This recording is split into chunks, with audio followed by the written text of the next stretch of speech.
गुरुर्ब्रह्मा गुरुर्विष्णु गुरुर्देवो महेश्वरः गुरुर् साक्षात् परब्रह्म तस्मै श्री गुरुवे नमः। नमस्कार साथियों, एक बार फिर से आप सभी का आपके अपने YouTube चैनल अमेजिंग शिक्षा में बहुत बहुत हार्दिक अभिनंदन व स्वागत है।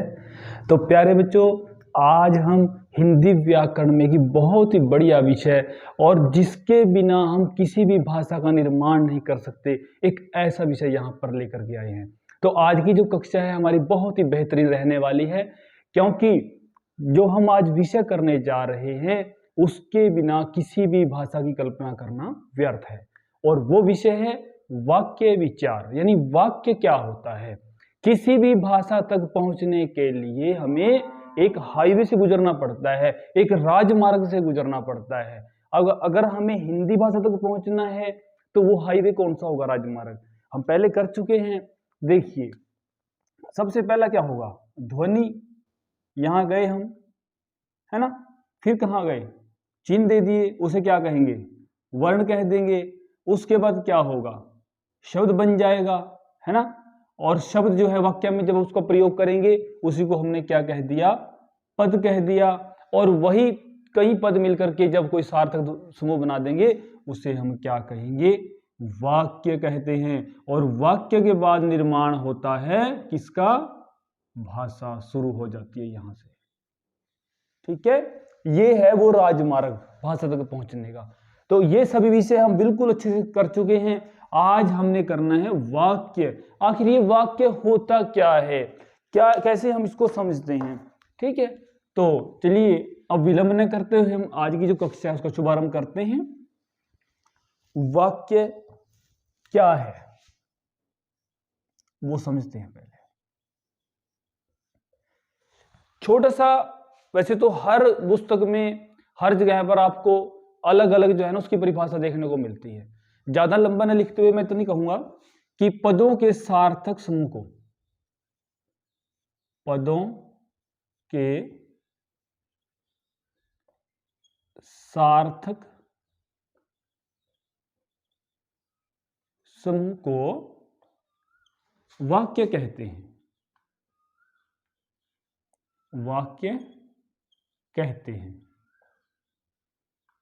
ठीक है, पदों का सार्थक समूह, 2, 3, 4 कितने भी पद मिलकर के जब एक इकाई में, मतलब एक समूह में बंध गए और उनका एक अर्थ है, उसे हमने क्या कह दिया, वाक्य कह दिया। जैसे मोहन पुस्तक पढ़ता है,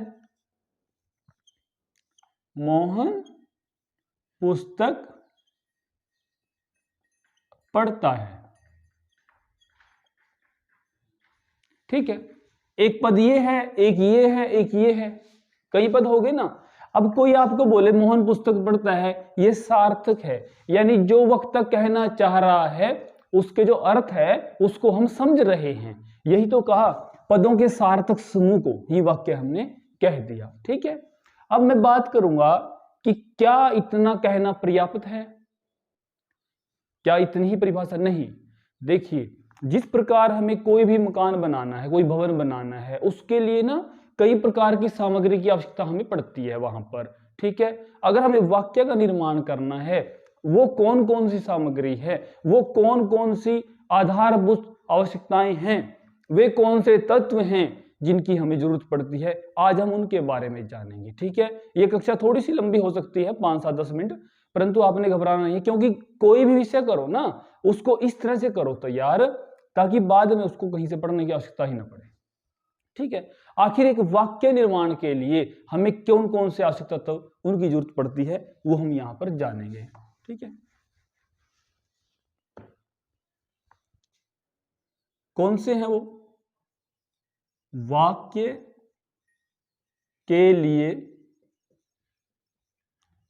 अनिवार्य तत्व।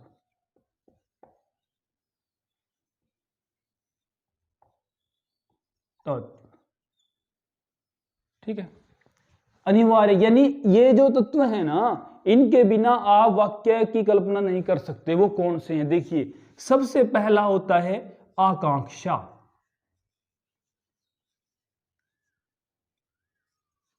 कई बार ना जो प्रतियोगी परीक्षाएं होती हैं, बहुत सी भर्तियों के लिए आप पेपर देते हैं, वहां पर इससे संबंधित प्रश्न आ जाता है, कोई भी वाक्य दे देगा और वो कहेगा कि यहां पर किसका अभाव है या किसकी कमी है, कौन से तत्व की कमी है, वो वहां प्रश्न पूछ लेता है। फिर आप सोचते हैं कि हमने वाक्य में तो कभी समझा ही नहीं, कहीं सुना ही नहीं, भाई ये क्या है नई चीज।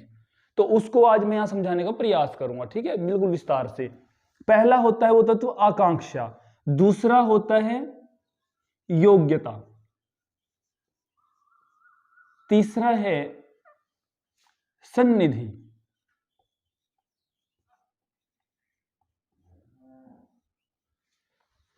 चौथा होता है पदक्रम, पांचवा है अन्वय और छठा होता है सार्थकता। इसी क्रम में इनको समझेंगे। सबसे पहले आकांक्षा, योग्यता, सन्निधि, पदक्रम, अन्वय, सार्थकता, ये वो उसके जो तत्व हैं किसी भी वाक्य को पूर्ण करने के लिए, उसके अर्थ का पूर्ण ज्ञान करवाने के लिए जिनकी हमें जरूरत पड़ती ही पड़ती है। इनके बिना संभव नहीं है कि हम किसी भी वाक्य को पूर्ण समझें, ठीक है। अब ये होते क्या हैं? सबसे पहले जो होता है आकांक्षा की हम बात करेंगे। इसका स्क्रीनशॉट ले लें आप और इसको कहीं भी नोट कर लें। देखिए आखिर ये होते क्या हैं, अब इनके बारे में हम समझते हैं यहां पर थोड़ा सा कि ये क्या है। सबसे पहले हमने बात की आकांक्षा की। ये आकांक्षा होती क्या है भाई? इसको हम थोड़ा संक्षिप्त में लिख सकते हैं कि अर्थ ज्ञान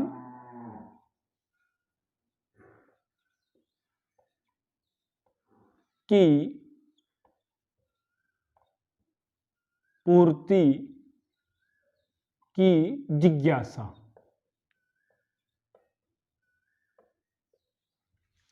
अर्थ ज्ञान की पूर्ति की जिज्ञासा, ये क्या है? ये होता है आकांक्षा, यानी किसी भी वाक्य, कोई वक्ता ने कोई वाक्य बोल दिया, उसके बाद श्रोता के मन में कोई भी इच्छा नहीं रहनी चाहिए, कोई जिज्ञासा नहीं रहनी चाहिए कि वक्ता आगे क्या कहेगा। मैंने कहा उसने कहा, मैं वक्ता हूं मान लीजिए, उसने कहा, ठीक है, उसने कहा, और मैं वक्ता हूं, मैं ये कह करके चुप हो गया, उसने कहा। अब यदि आप श्रोता हैं, आपके मन में एक बात आएगी, उसने कहा, क्या कहा भाई? अब ये आपके मन में जो विचार आया ना, जो जिज्ञासा उत्पन्न हुई, इसी को हम क्या बोलते हैं? आकांक्षा बोलते हैं। यदि परीक्षा में ये आ जाता है उसने कहा, यहां पर किसका अभाव है, ऑप्शन दे देगा, वहां पर आकांक्षा का अभाव है, सन्निधि का है, या योग्यता का है, या सार्थक किसका है, तो आप क्या उत्तर करेंगे? वहां पर आकांक्षा का अभाव है। यानी श्रोता के मन में जिज्ञासा नहीं रहनी चाहिए, उसकी जिज्ञासा शांत होनी चाहिए, ठीक है। उसने कहा, मोहन और श्याम पढ़ने जा रहे हैं।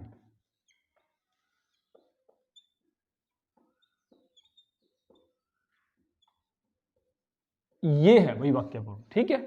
यहां तक कह के वक्ता चुप हो गया, तो श्रोता के मन में क्या था? वहां पर अर्थ ज्ञान को जानने की, उसकी पूर्ति की जिज्ञासा पैदा हो रही थी भी, क्या कहा भाई उसने अब जो है ना, उस आकांक्षा की पूर्ति हो गई है।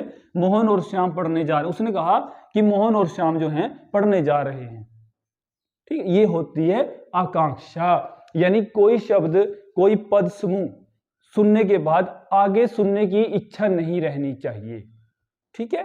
तो ये था हमारा पहला आकांक्षा। दूसरा क्या है? योग्यता। योग्यता में क्या होता है प्यारे बच्चों? यहां पर इसको हम संक्षिप्त में लिख सकते हैं तर्क सम्मत संबंध।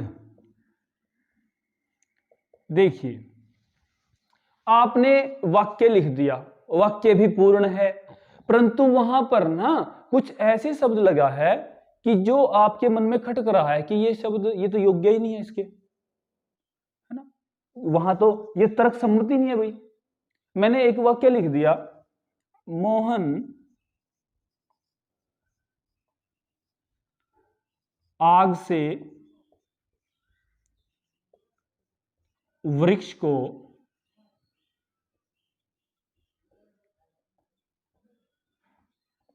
सींचता है। अब ये एक वाक्य है भाई, अब देखने में तो बड़ा अच्छा वाक्य है ना, बड़ा अच्छा लग रहा है। मोहन आग से वृक्ष को सींचता है, वाह भैया वाक्य है, बन गया भाई, पूरा है वाक्य। नहीं, किसका भाव है? योग्यता का भाव है। इस देखिए, ये प्रश्न जो है ना कई बार पूछे जाते हैं परीक्षाओं में, ठीक है, इसको बड़ा ध्यान से समझना है। और बहुत कम लोग जो है ना इसको पढ़ते हैं, वो सोचते हैं भी ये ज्यादा मुख्य नहीं है, ये बहुत मुख्य चीज है वाक्य के लिए। यहां पर योग्यता का अभाव है। किसका अभाव है? ये परीक्षा में प्रश्न आ गया, यहां किसका अभाव है? योग्यता का अभाव है। वहां क्या था? आकांक्षा का अभाव था। अब योग्यता क्यों अभाव है? क्योंकि ये तर्क सम्मत नहीं है संबंध इनका, वृक्ष का और आग का, ये गलत है। हमें क्या लिखना चाहिए था यहां?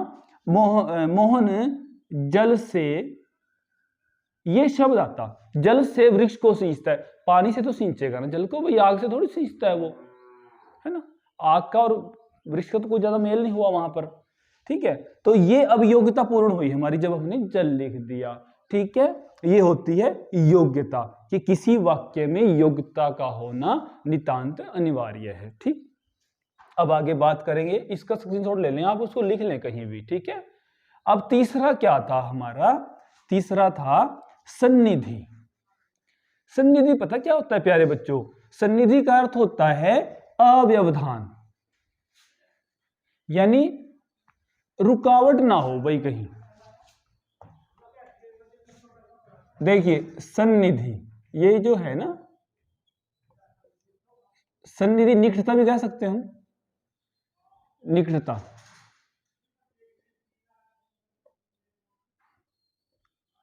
जो हम शब्द उच्चारित कर रहे हैं ना, जो पद वाक्य में आए हुए हैं, उनमें निकटता होनी चाहिए।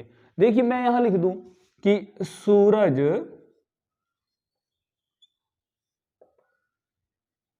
पूरब से निकलता है, से निकलता है। ये क्या वाक्य बना भाई? वाक्य तो पूरा है, सूरज पूरब से निकलता है, वाक्य तो पूरा कर दिया हमने। फिर कमी क्या है इसमें? इसमें सन्निधि की कमी है भाई। ये जो है ना, ये जो शब्द हैं इनमें निकटता होनी चाहिए, ये पास पास होने चाहिए।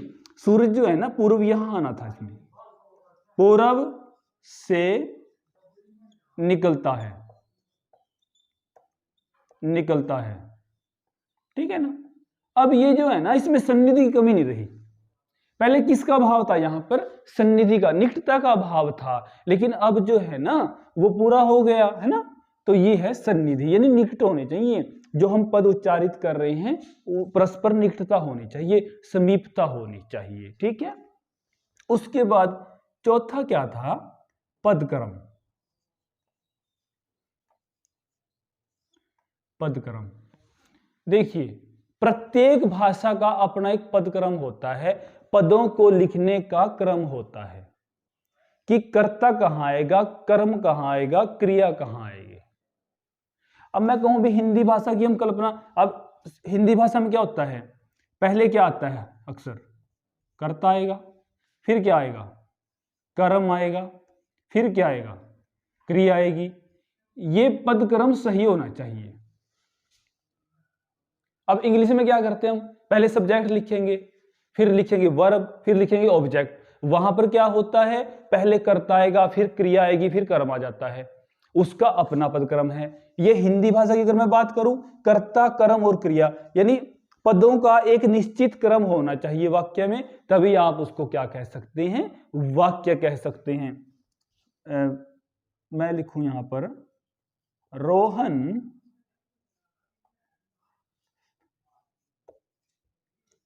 पढ़ता है पुस्तक। एक वाक्य है। क्या आप इसको वाक्य कह सकते हैं? नहीं, इसको हम वाक्य नहीं कह सकते, क्योंकि ये रोहन पढ़ता है पुस्तक, इसमें पदक्रम जो है ना वो जो है ना बाधित हो रहा है, वहां पर बाधा उत्पन्न हो रही है, इसका पदक्रम सही नहीं है। पदक्रम कैसे सही होगा? पहले हम कर्ता लिखेंगे, फिर कर्म लिखेंगे, फिर क्रिया लिखेंगे, यानी रोहन पुस्तक पहले आएगा, जो कर्म है ना वो पहले आएगा। ठीक है, पुस्तक पढ़ता है, यहां फिर पूर्ण विराम हो गया। अब ये वाक्य सही बन गया, रोहन पुस्तक पढ़ता है।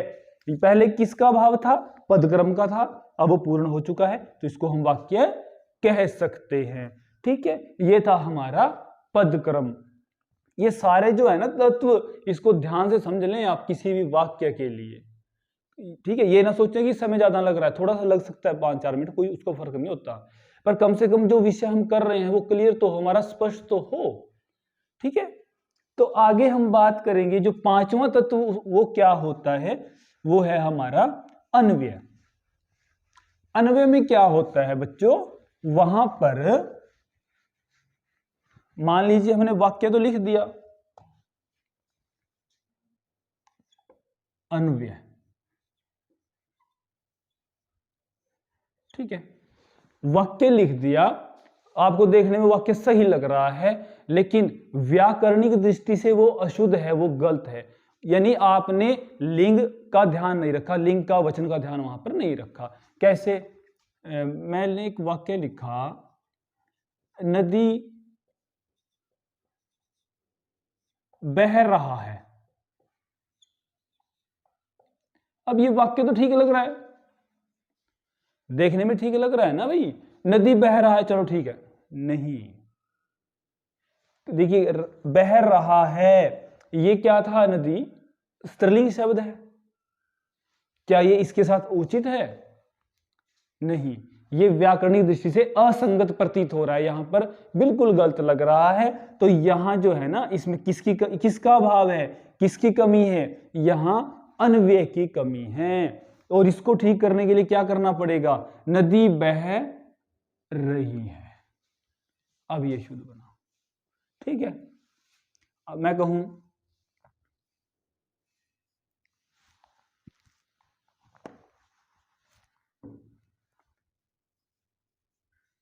सैनिक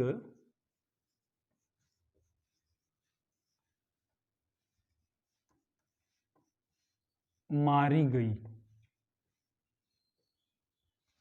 सैनिक मारी गई। अब यहां क्या आप कहेंगे कि ये तो अजीब सा वाक्य है भाई, वाक्य तो है ना पूरा, क्या इसको वाक्य कहेंगे हम? नहीं कहेंगे। यहां किसका भाव है? यहां अन्वय का भाव है, व्याकरणिक दृष्टि से उचित नहीं है भाई। सैनिक जो है ना पुल्लिंग शब्द है, तो क्या आना चाहिए यहां पर? मारी गई नहीं आएगा, यहां क्या आएगा? सैनिक मारा गया, ये आएगा भाई। ठीक है, इस प्रकार से जो है ये अन्वय की यहां पर पूर्ति होगी, सैनिक मारा गया, यानी वहां पर लिंग का भी ध्यान रखना है, वचन का भी ध्यान रखना है, वो सारी बातों को हमें ध्यान रखना पड़ता है व्याकरणिक दृष्टि से। ठीक है, व्याकरण का भी ध्यान रखेंगे ना, वहां केवल ये तो है नहीं कि हमने 4-5 पदों का एक समूह लिख दिया, पीछे पूर्ण विराम लगा दिया, चलो जी वाक्य बन गया, वाक्य थोड़ी सो कहेंगे हम। आगे बात करेंगे हम, अंतिम जो है वो क्या तत्व है, वो होता है सार्थकता। सार्थकता क्या होता है?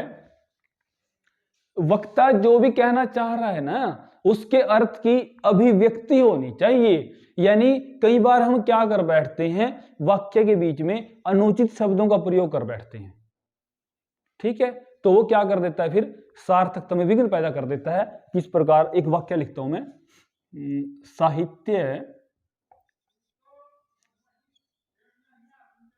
साहित्य और समाज का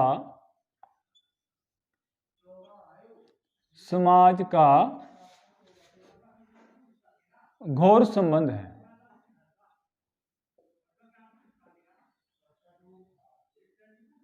घोर संबंध है, यानी साहित्य और समाज का घोर संबंध है। यहां पर एक शब्द ऐसा प्रयोग, वैसे तो वाक्य सही है, साहित्य और समाज का घोर, वाक्य दिख रहा है, ठीक है भाई वाक्य है ना, लेकिन एक शब्द, एक अनुचित शब्द का प्रयोग हुआ है कहीं ना कहीं, और आप समझ गए होंगे वो क्या है। देखिए, साहित्य और समाज का घोर, घोर क्या होता है भाई? ये तो भयंकर उसमें हो गया, ओज में हो गया, नहीं, ये इसका यह प्रयोग कर ही नहीं सकते हम। संबंध घोर कैसे होगा भाई साहित्य और समाज? तो यहां जो कमी है ना, वो सार्थकता की कमी है बच्चों इस वाक्य में। और यहां पर क्या शब्द का प्रयोग होना चाहिए था? यहां शब्द का प्रयोग होना चाहिए था घनिष्ठ संबंध है, ये सही बनेगा। ये अनुचित शब्द है। कई बार हम गलत लिख देते हैं, हो जाता है हमसे, कुछ गलत शब्दों का प्रयोग हो जाता है वाक्य में, वहां सार्थकता की कमी होती है, वहां अर्थ की व्यक्ति नहीं हो रही है पूर्ण। ठीक है, तो इस प्रकार से ये जो है ना सार्थकता की यहां पर कमी थी। घोर के स्थान पर क्या होना चाहिए था? शब्द घनिष्ठ होना चाहिए था। ठीक, तो आज की जो कक्षा है वो यहीं तक रही है हमारी, कि आपने यदि वाक्य को पढ़ना है, उसके अंग और उसके भेद समझने हैं, उससे पहले आप ये समझिए कि वाक्य के लिए कौन कौन से अनिवार्य तत्व हैं जिनके बिना आप वाक्य बना ही नहीं सकते, जिसके बिना वाक्य की कल्पना संभव ही नहीं है। ठीक है, तो आज की जो कक्षा है यहीं पर संपन्न होती है। इसी के साथ मैं अपनी वाणी को ही विराम देता हूं। जय हिंद, वंदे मातरम।